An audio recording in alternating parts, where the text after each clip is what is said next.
All right. Lance Hall here for Let's Discuss with Lance Hall. Happy to welcome Kenny Olson to the program tonight. How you doing, Kenny? I'm doing good. Thanks for having me.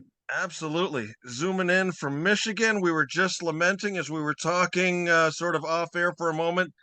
Not ideal golf weather going on out there in Michigan right now. No, no. And I guess I was a few weeks, I mean, because I do a lot of commuting between, here at Michigan and Los Angeles as well. Yeah. And I was out there doing some shows and during the NAMM show week. And here it was like 80 some degrees here and it was rainy and, 50s in LA. But then when I came back, it was like some that winter weather was too good to be true. So it's not haven't got a good round of golf in yet this season, which Oh, but I definitely hit the simulator over the winter time to keep in practice. I keep kind it of swinging. took my golf game a little more serious when a lot of the tour dates were kind of canceled for the during the COVID. I Yeah. figured that was the time to use to be outside and get my golf game back together. Yeah. You could do a lot of social distancing out on the golf course. Oh yeah, yeah. Well, latest project you've got going on is the Letrick Olson, right? You just put out a video for the song Willow last week or so. I've Yeah. watched it, I've listened to it. What a tune. Amazing stuff. Tell us a little bit about Letrick Olson, how it all came together, and a little bit about this tune. Well, yeah, it is a really pretty heavy tune in the emotional way. It was my buddy Aaron, Letrick, who is an old dear friend of mine. I've known from Detroit. He was out in New York for a while too, but I've known him through the years, and we've always, we did some songs for the fun of it a few years back, and he had lost his girlfriend in a car accident a little over a year ago, and it was through, I guess, to a drunk driver to hit her, Yeah. and it was really sad. And she was, I wish I would have known her. I feel like I know her because I've got to meet a lot of her family from getting involved with the song and everything. And she just seemed like such an amazing person. And then, he came to me and said, I've got this, the song I'm working on. And I, helped him work it up, and we brought in my fellow, when I was with Kid Rock, Jimmy Bones, who's one of Mhm. my dear close friends. And Jimmy Bones came in on keyboards, and uh, Jason Hartless came in on drums, and Kevin Chown on bass. So it's a an OG Detroit legendary band that kind of was put together to do the song. And yeah, and it came out I think came out pretty good. It was really like I said, it's a very heartfelt song, for Mhm. Aaron to go through. And when we recorded it, everybody kind of had those magical moments where you just kind of get lost in the song and are able Mhm. to create, that music that is, just kind of, it does, you can't just program your mind to do it. It just kind of happens. And, Right. and how deep the song was, it took me there too when I was putting all the guitar parts and the solos on and everything, where it just, yeah, it was definitely special, song. And it's, I plan on doing some more stuff with, Aaron. I'm always collaborating and doing things. I've got a project that I've been doing, the Beautiful Mistakes, that I've started doing, where I've got a lot of collaborations going with different friends of mine, some up and coming talent, some are legendary players, and trying to do stuff, make music with while we're still here on this planet. Yeah. I've got some songs that I've been doing that are almost completed. Unfortunately, have some amazing legendary people that are on them that are no longer with us, and Mm. so I'm kind of doing a series of that. But with Aaron, I plan on, we've already started on a couple more songs to follow up with that one, and I've got a lot of different things going on. Been going Yeah. out west quite a bit. I got a project with like Steve Perkins from Jane's Addiction, and Mm. Norwood Fisher from Fishbone, and Scott Page at Pink Floyd, and Roberta Freeman. And we've got a thing called Think X that we've been doing out in Los Angeles as well. And Right. I'm still out there at my my age. I'm just trying to make as much timeless, hopefully that comes out timeless, but as much, you know, Yeah. you know, music And, as and I can. that's the thing I was going to ask you about. Like the other thing, this Letrick Olson project, you guys put out a cover of "Thank You" by Zeppelin that I listened to that was Yeah. incredible. You talk about these other plays you've been involved with. The other things you've done is like uh Beyond the Wall, the Pink Floyd tribute, Experience Hendrix. You're taking artists who truly crafted music, people who knew how to read music, write music, were master crafters at their songs. How do Yeah. you go about interpreting that, and staying true to the craft of the song?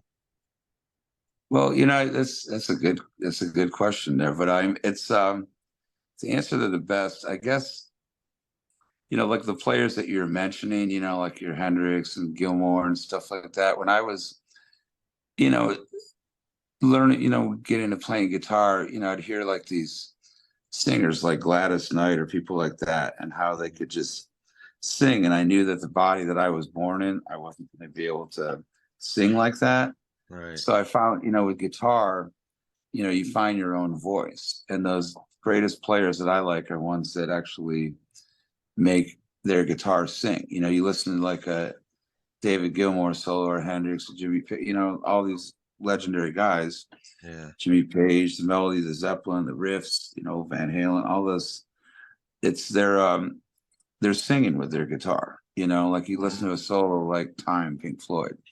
I mean, that sounds like just a vocal, just singing to the heavens above. And I always just love that because there's just so much feel and emotion to it. And the players that you speak of are guys that really, I guess some players I feel are just kind of this light, it chooses you and not necessarily you choose it, Right. where it just kind of like you have this ability to bare your soul to the world playing your instrument. But, it's not always to get to that point. It's not like it's a pleasure cruise the whole time in life. We all have our ups and downs. Sure. And instead of wearing our ups and downs on our sleeve, it's great for with music is just learning how to rechannel it and make music from it. And obviously for Aaron, going through something as tragic as this, and then meeting Willow's parents, no parent Hmm. ever wants to outlive their child, Right. and I mean, she was a grown up, but I mean, like, no one wants to outlive their kid. It's like the Exactly. biggest nightmare you can think of. And so a song like this, I was, honored to be part of it. And how, like you said, like, and Aaron and I, and some of those same guys, we did that cover of the Zeppelin thing a few years back. And it's just every time we created, and like I said, I'm like, we came up with this song recently. So I was like, we need to write a bunch of more songs. And, recently we've opened a new recording studio in the Detroit area as well. So we have a playground to create a lot more music. And we've got plans to be putting out more stuff than I have in a long time, and put out a lot of stuff that has been sitting there in the vault waiting to be put out. And I mean, the music industry kind of, went upside down, and then COVID on top of that. Yeah. And really, it's even for someone like me who's, you know, been in it since I was, getting record back when we actually got record deals. Right. And a record label would, give the band advance, put us on the road, and let us destroy our bodies and make them money and recoup and all those Yeah. things. But nowadays it's people are basically giving the music away. I mean, Yeah. Hmm. how they're monetizing things now, it's just so gets pretty confusing. Just when you think you've learned and got it figured out, it just totally gets descrambled. And it's like the wild wild west. So but I've we've figured out a lot of ways, and I've like kind of taken the old things that we've learned and applying that along with you know the generation is right now, how it is, just kind of hybriding things Yeah. and keeping an open mind instead of being old and jaded, like, I remember back when that, it's like, Yeah. I mean, you gotta, you know, Yeah. you know, but Um, you talked about like life's ups and downs and twists and turns and where things take you. The thing that fascinated me was, you grew up in Detroit. You moved to LA like early 90s. Then the 94 Northridge earthquake hits. You end mhm. up going back to Detroit, and that's where you meet up with Kid Rock. I I know, mean, isn't that weird? I go out to wild. LA chasing, you never know how life, one door closes and another one, how they open. But I guess in the music industry, you have to be in tune with that, just like with the music itself, but just your career itself and riding, it's like surfing, you got to get that wave and know how to strike while the iron's hot, too. It's just, it's, with me, I don't know any better. So even if I don't, whether I'd be able to retire or not, I'm not going to retire because it's just a part of me Yeah. and what I do. I mean, that going on stage in front of all those people is like, and just playing, it's a drug itself that, Yeah. and especially as we all get older and this is what, this is, you look at all these amazing legends, like look at the Rolling Stones, look at Yeah. Keith. I mean, he is like in the Webster's dictionary into rock and roll should just say Keith Richards. Yeah. Does, Exactly. does, does he need to go out and play to make money? No, obviously not. They got there, but they do it because of the love of, you know, it's just who he is. He's rock and roll. So why would, Keith's going to be playing? I mean, you look at like Colonel Bruce, who like he actually died on stage playing, a few Mm, years back. yeah. It's like that's like either was you're not in your old man, either in your sleep or rocking out on stage. On Why stage. not? Yeah. You It's like Yeah. it's so I don't have any plans on stopping anytime soon at all. I'm looking forward to making a lot of music and like and certain people, like Aaron, like we did this song. It came together so nicely, just like the other one, and we've known each other for years. And when you have these guys that come together, like the band that's did this song with them, it's I mean it's a lot of fun, but I mean it's just to hear a baby that we've created, after it's all done and everything. It's very rewarding, even though it was a sad this particular song. I mean, a lot of songs we write are, just Yeah. rock out, party on, kind of thing, or Hmm. very symbolic or surreal or whatever, or real arty or poetic. But I mean, this song was really, it just kind of, I think even for Aaron, when he started writing it, it started just writing itself. Hmm. And as we all contributed, it just kind of really fell together very nicely. And, I was very excited for all of us and for him to be able to, take all that horrible experience and at least be able to, I saw how it meant a lot to her family to Hmm. see this song come to Yeah. light. And that's a good feeling because it's when no one it's not when we making music and songs like this, when you make it doing things for the right intention and not with these expectations, oh well, I'm gonna make a big single or do this or do that, it's just Yeah. just letting it flow, Hmm. and that's what kind of song it is. It's just a real song about a real story, about a real incident, and I'm glad that we got to capture it, and that hopefully the masses will hear. And it's one of Yeah. those songs everybody goes through a lot in life, but symbolically it all relates to our own different situations because we've all lost. Yeah. Everybody's Exactly. lost somebody dear to them in their life, and especially as we get older. Should I've had so many different friends around that it's yeah. Back in the day, we used to go to like everybody's weddings and birthday parties. Now it's Right. like you hear about all these people that are, just going way too soon. Hmm. And when life shifts like that, it really throws you for a loop sometimes, It sure does. Yeah. Definitely. Yeah. I got to ask you, as I'm listening to you talk, I want to sort of take you back a little bit. You started playing live at 14 or so, and I saw a line where you were driving around, you were playing live at 14 and driving around Woodward in muscle cars. Oh And yeah. first question I got to ask you though, what was the muscle cars you were driving in?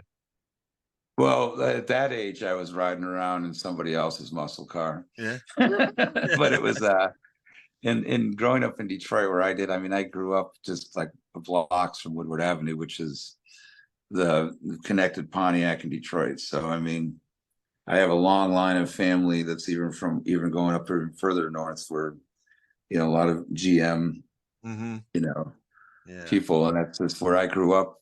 I was around a lot of guys. Even some of my buddies' parents were GM employees, and they'd have all these like really badass like one of 300 Yeah. GTO or Chevelles in their garage, and we'd have to sit around there and be like, "Don't touch my dad's car," and I'd just be looking at it like, "Oh, that's Kind the of. coolest." I mean, I Um. eventually got a '67 GTO. I had a Firebird. I've had a Mm, bunch of them. Unfortunately, I wrecked my GTO yeah. when we were recording Devil Out of Cause, actually, of all times. Well, But but yeah, growing up then, I mean, I remember one of our first gigs we had was we used to go down, like, I don't know, we were playing. It was I think we were in like seventh grade, eighth grade, mm, seventh grade, and we got asked to play at an ice cream social at our old elementary school. wow. So so we set up out in front and we borrowed a microphone from the junior high. We Mm. just didn't ask to borrow it. And somebody said something about it. So here we're playing our first gig ever, pretty much our first paycheck. It was $40. There you go. And we're up there rocking. I got my old Fender Mustang. We're like sitting up there and playing. All of a sudden the cops pull up. And someone had said something about how we took the microphone from the junior high. My bass player, being the man, manned up and just kind of like just took the heat for all of us, so he had to, like, but then the next following week at school, I went in there and was like, look, we're just borrowing the mic. We had a duct tape to like a set of giant Tinker Toys from a mic stand. Right. But our first gig got ended by the cops during an ice cream social. So it was like rock and roll right off the bat. There you go. Which sort of leads me though, to both, playing live and creating and stuff, all these years later, starting at that seventh grade dance and then, up to now creating Willow. It never gets Yeah. old, does it? No. Creating music, do you still get the goosebumps and the hair on your arm stand up when you've hit something that you know, Yeah, it's like, especially like a songs like that, like, when like you just kind of leave your body when you're recording it. Like that mhm, was one of those songs that, when I went to do the solo, towards the end of the song, it just kind of was one of those ones where I wasn't thinking of anything. I just kind of leave my body and don't even know what I play. I have to listen back to it to know what I played. I don't remember what I played. yeah. But like when I'm producing somebody else, I'm like, that's one of the things I'll ask them. Did you remember everything you played in that last solo? And they're like, yeah. And then I did this, and I'm like that. And I'm like, all right, let's do another one just so that we can have one that's got all those beautiful mistakes in it. And that's Mm, that's why I call my project that I've been doing with all these legendary guest documentary thing, I'm calling the beautiful mistakes, because that's what it's all about, is putting everybody in there and vibing. yeah. But as we get, like I said, this song is, I really it wasn't just like, oh wow, yeah, that's cool, and let's go record. I heard it and I was like, wow, this is freaking, like, this is heavy. I'm Yeah. like, not in a heavy metal way, but heavy like in Yeah. thing. And I Emotion. was like, Yeah. so, and I was like, and I love all different kinds of music. I mean, I do. Some days I'm just doing some funky, fun stuff. Some days I'm just rocking out. Some days it's just OG blues or some crazy, surreal, twisted acid jazz stuff or whatever. But I like, you know, all kinds of music. But this song right there, like these kind of singing guitar parts are like, that's kind of my wheelhouse that Yeah. really gets my emotions, turning. So when I get done doing a reward, it's very, yeah, it's like it definitely, feel very blessed that I guess I can channel a lot of the ups and downs in life and be able to take all that energy and whirlwind and put it onto something that's art. Yeah. And then to be able to do that and be able to touch other people's lives and have them come up to you and say, man, this lick, this solo, whatever, just really, changed my life or made my life, like you said, with the time solo. And I'm thinking of like your guitar work and only God knows why. Yeah, That's got to be that like was doubly rewarding, you know?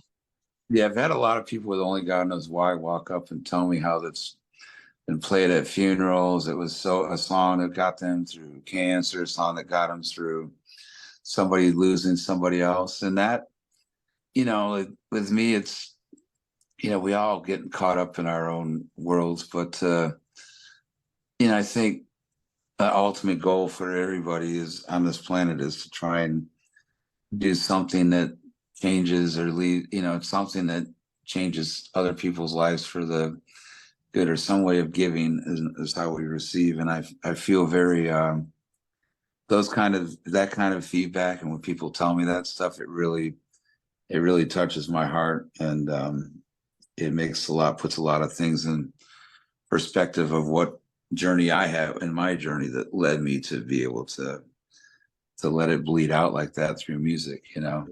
Yeah.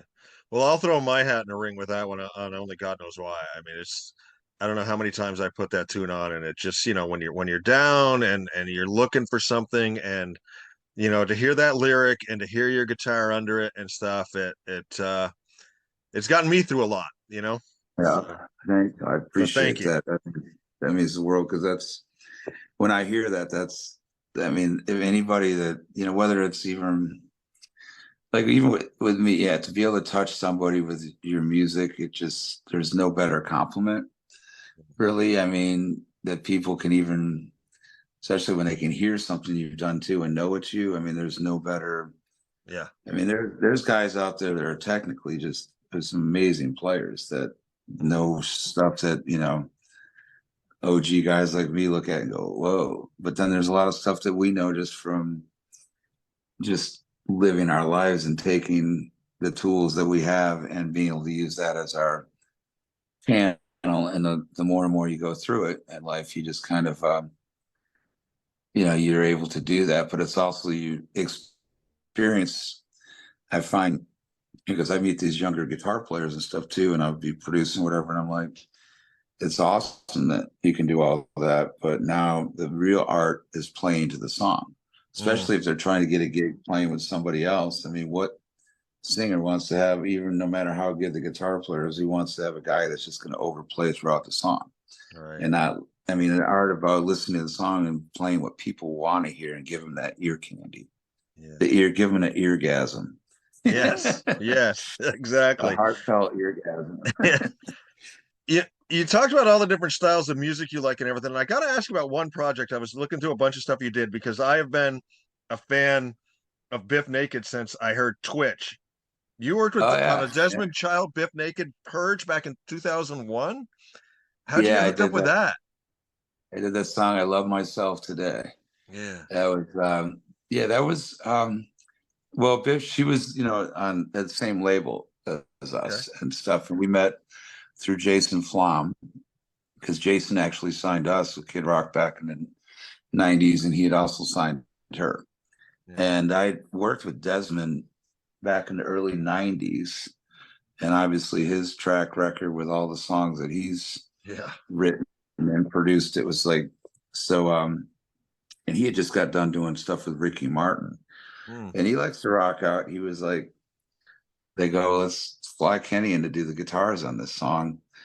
And I flew into New York, and they had like every cool boutique amplifier and vintage amplifier around this whole room with microphones hooked up to almost every one. And I was like, wow, this is like if a guitar player could walk into a room and have like every dream amplifier at their disposal. And Desmond's like, it's been a little while since I've got to do a record with, a guitar player like, you, and I just want to go guitar crazy with all this stuff. And we, every track that I did, he kept. I mean, it's not like, it's not complicated or other tracks, it's something I could play from beginning to end, but we were like playing and every sound, he's like, oh my God, I don't know which one to pick between, because everything's like, it was just a lot of fun, and I love that song. And I love Biff Naked. That's my homegirl. She's such a amazing artist, an amazing person who she's a true artist. She's, Yeah. Yeah. I'd love to work with her again. I really would, Cool. Just to bring us back full circle with Willow, one other thing I noticed that sort of fascinated me was you, Aaron, and Chuck Alkazian produced. I hope I'm getting that name right. Okay. Yeah. Okay. But then Yeah. mix and mastering was done by Jacob Hansen at a studio over in Denmark. Yeah. Yeah. It How was started with a little bit of like we like tracked, some of the stuff was tracked over with Chuck. And Chuck's an old friend and very talented. And then just because of people's locations, and Silvio Ciccone actually did some recording and engineering on it too, with like some of the guitar parts I put in there. Yeah. And then he also did the video for Aaron and stuff. So Silvio did like the whole video by himself. Yeah. So Chuck was involved in obviously tracking a lot of the stuff too. And it just kind of that wasn't, they went over there for that mix. I was kind of out of the loop with that part of it, and I just heard it and I was like, wow, it was like apples and oranges, everything, because of the song, how good it sounded. I had heard these different mixes that people did, and I was like, it's hard to hear a bad mix with a good song. Yeah. Yeah. It kind of they all had their own good things, and I just ended up, the powers that be had sent it over, and had him do a mix on it too, which and I said it came out, it's a very, very powerful song. I'm glad you mentioned the video because I cut you off. My daughter would give me hell for stepping on your words. No, it's not good. I'm glad you brought the video back up, because I had a note here and I almost forgot it. When Aaron sits down at the piano in the beginning of the video, there's like these butterflies fly up, and then in the end of the video, there's a butterfly that's colored. Was there a message? I mean, obviously there was some sort of message there with that. Do you know the symbolism? Yeah, there's definitely a lot of symbolism with the That's whole the word I'm looking for. Yeah. And I wish Aaron was here to actually, because I don't want to, like say the wrong way and cheapen the beauty of it. But there was, and I think, I think when he found out the passing of it all happened, that, this butterfly was, like, I guess he was her coming down to, I guess there was something with butterfly because of mom. And I feel so bad that I don't know this exact answer to this, but there's definitely some major symbolism that goes along with the butterflies. And, we just let them roll, when someone has it's almost like he like relived the whole story of it. And we just I just came in with my 2 cents as far as arrangement ideas and put the guitars on there. And, and like I said, we've recently, I've brought him a few more song ideas to have him work on. We've already got a couple other ones done too. So this won't be the last one that Aaron and I put out,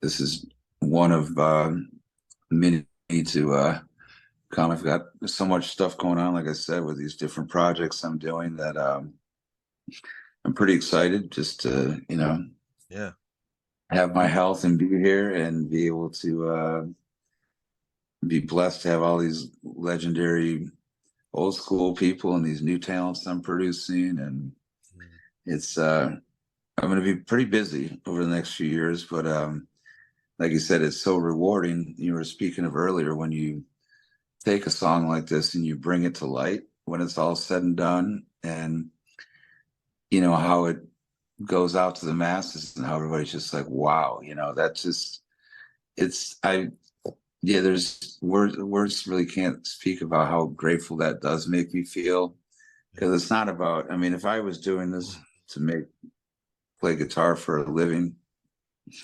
or become a musician, know what I know about the music industry now, to do it just be a rock star and be rich, it wouldn't Yeah. do it. The reason we really do this is because we want to leave, you know, this amazing music behind and touch people with the music. And that, by hands down, is the most rewarding part of it all, is, Absolutely. what it does when you put it out in the universe. I agree Yeah. 100%. Kenny, I always like to end up my interviews with just some fun questions. I'm hoping these are questions you've never been asked before. Sound good? All right. All right. Being from Detroit, I'm anxious to hear what you're going to say to this one. Favorite old school wrestler? A wrestler? Yeah. Old school wrestler. Well, there was I mean, my favorite old school, I mean, as far as boxers and fighters, I mean, Joe Louis was the man, and then Tommy Hearns is an old friend of mine. Oh, So really? Wow. Tommy's like my, I guess because we're old buddies and stuff, and he was always so cool to me through the years. He's my favorite boxer for sure. Yeah. Yeah. Being from Detroit, I'm like the hitman's my dude. But as far as wrestlers, I'm trying to remember all the real wrestlers, names. There was a guy, um, John Compton, that was a fighter back in the day, wrestler that was old buddy Evil Knievel's and stuff, and Huh. he's a great guy. Cool. I So was, because he had these great stories of way back in the day, so and then you hear all these stories about like just our athletes and their little crazy yeah. brawls. I mean, we had Gordie Howe and Probert and all these guys. Yeah. Yeah. I was thinking being from Detroit, you were going to say like the Sheik because he was real famous out there, you know? Yeah, yeah. Okay. Yes. Yeah, I forgot about this. Yeah, the Sheik was Sheik, Bobo absolutely cool. Brazil, guys like that, you know? Yeah. Uh, all right. Joe C was Joe C was way into the wrestling thing too. And we got to know a lot of the wrestlers through the years back in the Kid Rock days. And we have Right. some more time. I'd love to even come back on the show and we could talk some more about as these new things evolve and we want to get out there. I'd love to come back on, and because I got some stories like with Joe C that are just like priceless, funny stories. But All right. and a lot of them Absolutely. involve a lot of these legendary wrestlers as well, because they really took him under their wing and made some dreams happen for him, and it was really cool to watch and be part of. Yeah. Absolutely. Absolutely. We're going to do it. We're going to do it. I'm going to hold you to that. Let's see. We talked muscle cars. What was the first car you bought with your own money? Um, well, that was been my go-kart with my trash picked Briggs and Stratton upright lawnmower engine on it. But no, my first car actually I bought was we had this it wasn't really a muscle car. We had a Jeep Cherokee around from the back in the day that was used for like hauling a boat and stuff. Hmm. And I rolled it on it was a snow day, and I was bound and determined to have band practice with my band members. Right. So I rolled it, and then when they fixed it with insurance, I actually went back and bought the car back for Nice. super cheap, and I Very still nice. drove my same car after I rolled it. So that would have been technically my first car with a title in my name, Okay. Cool. Let's go bought out of back. default. Let's go back in time and have your mom prepare one of your favorite childhood meals. What would it be? Well, let's see. Back way back in the day, I remember I like lots of different kinds of food, and my parent, I grew up eating a lot of different kinds of foods from all over the world, and Yeah. wasn't, I was lived a very cultured life, and my taste buds were able to. So that's a hard question, but I remember back in the '70s when we were, kids, it Yeah. was like fondue became this popular thing. Right. Yep. And so like fondue, like, because you had to dirty all these dishes and pull all the stuff out and heat it all up, but it was something that my mom would do like on birthdays Right. when we were Yep. younger, and they had groovy time, and they'd have the cool music. I mean, I was lucky; my parents had cool albums as well. Yeah. For as old as me and my sister are, we got to grow up listening to music through the '70s. Being born in the Mm. late '60s, I was exposed to that, but my parents were young too, so they had good records from the Yeah. Motown to Motor Rock City to all the British Invasion. A lot of those albums, early albums, were around my household anyways, so it soaked in at a young age. I was playing air guitar to Foxy Lady back when it became a single. It became a single like 3 years after Jimmy had passed, Yeah. and but like I guess early '70s, and I was like, maybe it was like '72. Yeah. I remember I'd like, you know, ran out of the. Mom said one day I ran out of the house after taking a bath. I was like 3 or 4 years old, and it was like naked in the neighborhood singing "Foxy Lady." I'm playing air guitar. So Oh man. So I that guess kind I of could. like, So if I was to like, ask you if you've ever gone streaking, you would say yes.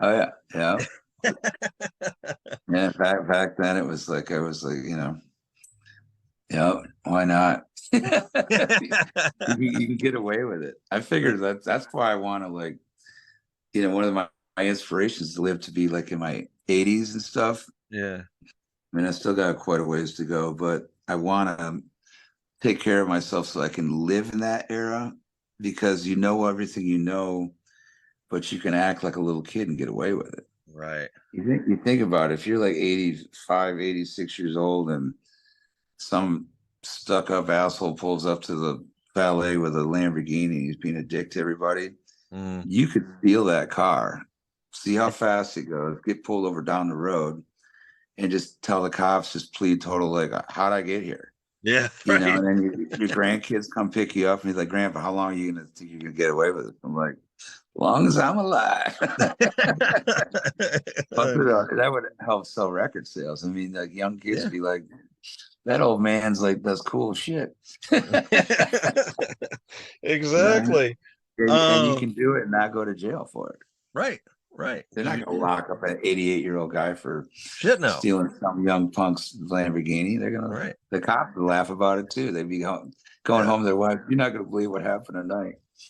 Pulled this You- guy over for doing 110 in a Lamborghini. He was 87 years old and didn't know where he was at. yeah. You got this But you all really, planned out, Kenny. oh, I do. Oh. I do Uh. indeed. Last one, and this is the one we have the most fun with. If there were to make a biopic of your life, what actor would you pick to play you? And it's your movie, your life. You can pick anybody. Wow. Hmm. Damn, that's a good question. Holy smokes. Damn. Okay, I got to think of somebody that, you know, Yeah. is better looking than me. I got to find someone who's in better shape than me, just because it's Hollywood and everybody's got to, Right. Oh yeah, Yeah. Kenny had a washboard stomach. Yeah. Exactly. Yeah.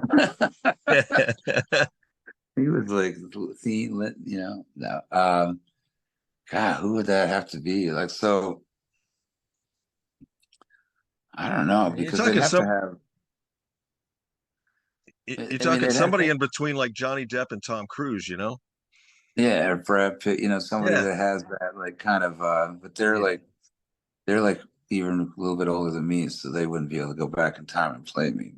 Right. So, or, like, but they'd have to have a little bit of, you know, spice their personality. Like those guys are like Dennis Hopper, You're right. Jack Nicholson, or De Yeah. Niro, or someone. I love all those old actors. Yeah. But who would look like me and be able to pull it off? I mean, I don't know. I don't I haven't necessarily had anybody walk up to me and say, you look just like. I mean, Yeah. We'll take a caricature of all those guys that you just mentioned, yeah. But I mean, I guess. I mean, there are some, but those guys have all done some pretty good roles. So maybe, yeah. but there's a lot of younger generation. Maybe I'd have Leonardo play me. Yeah. There you go. There you go. He's a Scorpio like me. Maybe he could like, you know, Yeah. and he's not much. He's not much younger than me though. So Yeah. Very cool. yeah. Well, And Kenny, I have to think about that. And the next all time we right. do an interview, Yeah, I'll, you'll have I'll an have answer for me. I'll have it all planned out and be like, Yeah. I'll pre-thought with all the pros and cons, and Cool. I'm taking this one pretty serious. All right. All right. Think about it. I All mean, right. I do this thing where I go over to people's houses, like my friends, or my own pets, and I always like whenever I'm around people's pets, I always think of like if a celebrity, if there was like a movie where the dogs had voiceovers, Right. what voice would be to that pet? What famous actor? Oh, And that's everybody cool. thinks they think I'm weird for it, but I'm like, like my, like Sheila, for example, I was telling her cat, I call her cat Murray.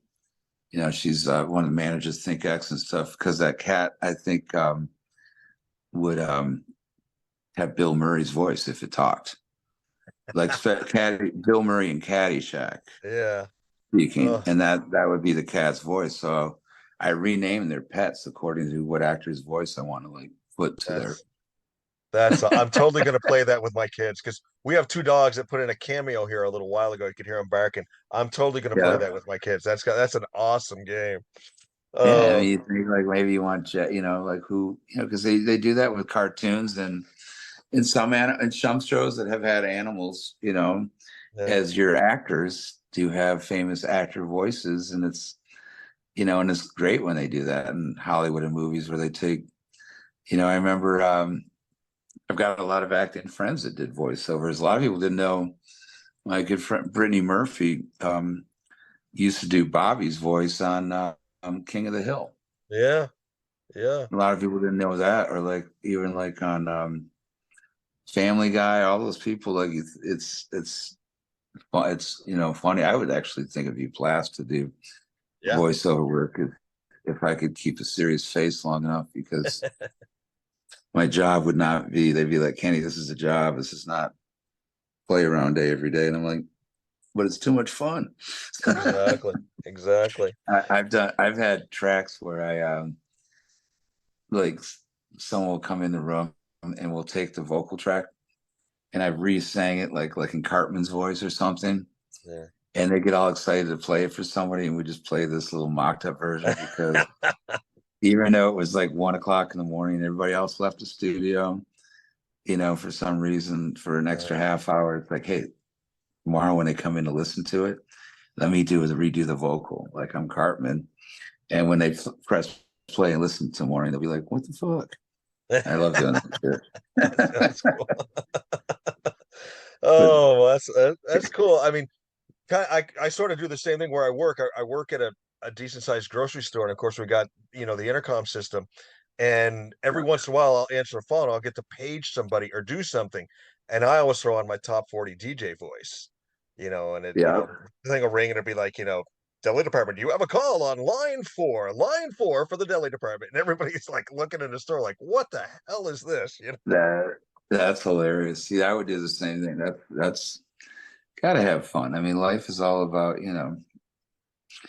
that's Yeah, yeah, people they get, in the studio working with me. I like to keep this happy, even if they're serious songs, there's still the moments of shenanigans keep the vibe. If it's too absolutely. stiff, there's no people can't be themselves and say what's on their mind, and people can't laugh and not take shit too serious.